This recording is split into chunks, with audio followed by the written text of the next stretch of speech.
Խլացուցիչները վերասարքավորելով վարորդները բարձրացնում են մեքենաների ձայնը, դրանով իսկ խախտում հասարակական կարգն ու խաթարում քաղաքացիների անդորրը։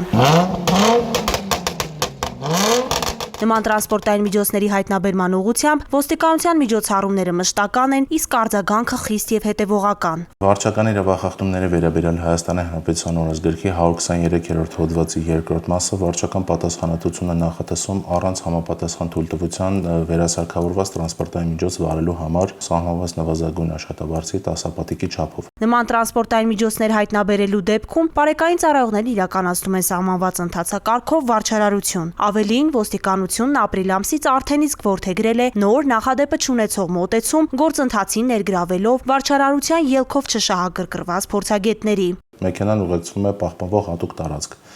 Այնուհետև գործի ներգրավում է փորձագետը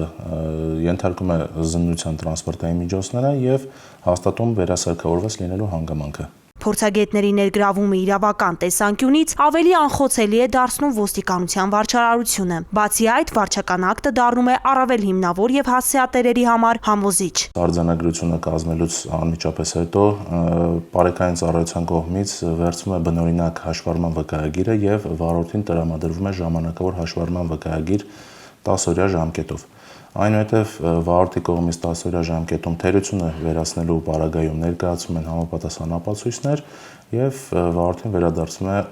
բնօրինակ հաշվառման վկայագիրը։ Ապրիլ ամսին փորձագետի ներգրավմամբ զննության է ենթարկվել 5 տրանսպորտային միջոց, իսկ մայիս ամսվա ընդամենը մի քանի օրերի ընթացքում արդեն 8։ Հարգելի վարորդներ, մի վերասարքավորեք խլացուցիչները եւ պահպանեք երթևեկության կանոնները։